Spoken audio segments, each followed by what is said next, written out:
In the name of the Father, and of the Son, and of the Holy Spirit, God is one. Amen. Christ is risen. Begin by reading Mark chapter 15, verses 43 to 16, verse 8, and concentrate on the bits in chapter 16, because that's what I'm going to do. The parts in 15 are very interesting, mind you, and they really are there to prove that as far as Mark was concerned, the Lord really was quite dead. And I know there are whole religions devoted to the idea that he was only in a coma or appeared to be dead, but in fact had been saved from the cross. But there we go. In chapter 16, we have this extraordinary thing. It's really of two walks. The walk to the tomb and the walk away from the tomb. The walk to the tomb was like this. It was calm. It was sad. It was hopeless. It was expecting death and rottenness and stench and a stone too big to move. It was expecting darkness inside the tomb. It was expecting the cold of the tomb, expecting loss, and the people making that walk were bereaved.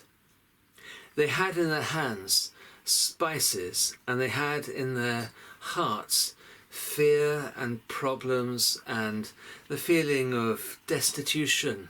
What are we going to do now?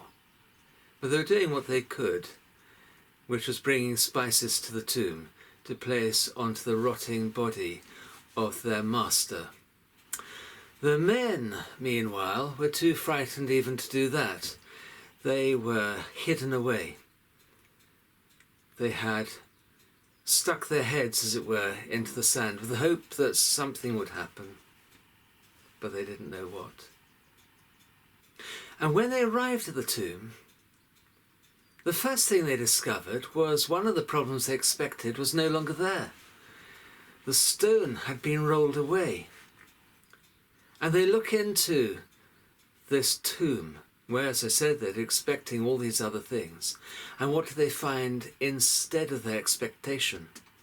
They found this: an angel, light, brightness, youthfulness, goodness, new direction, orders.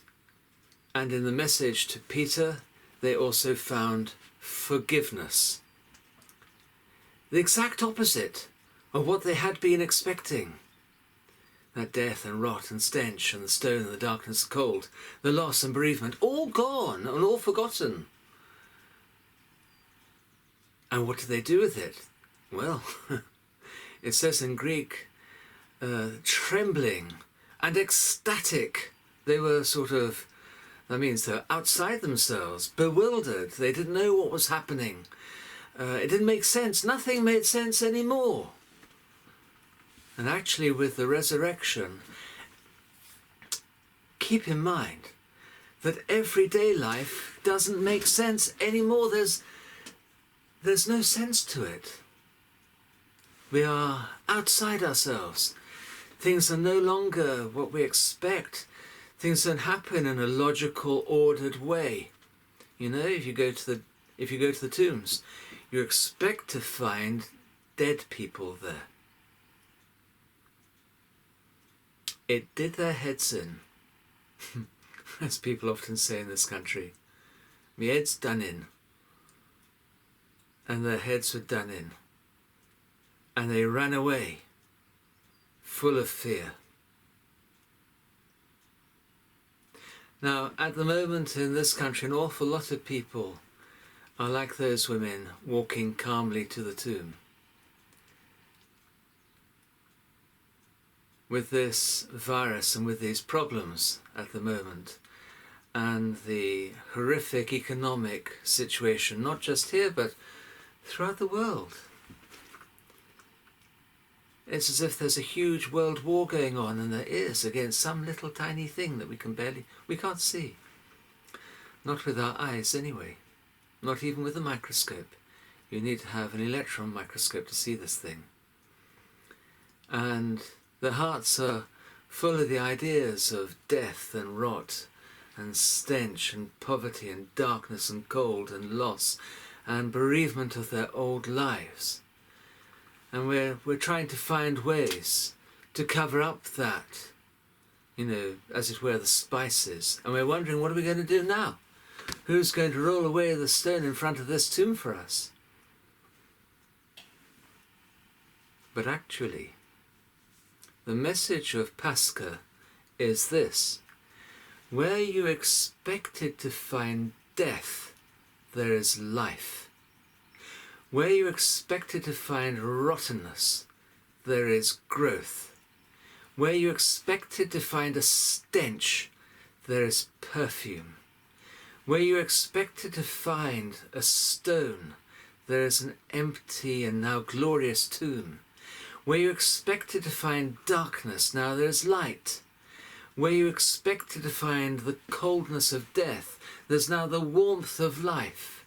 Where you expected to find loss, you find gain. And where you expected to find bereavement, you find love. And where you expected everything to fall apart, there you discover new direction, new orders, the forgiveness, the wiping away, that means, of your old life, and something entirely new, exciting, wonderful, that actually makes you ecstatic. Does your head in. You're no longer yourself. And that is the message of this Pascha. Life is not what you thought it was. It is a whole heap more astonishing. Because Christ is risen. Your prayers, God bless you. Amen.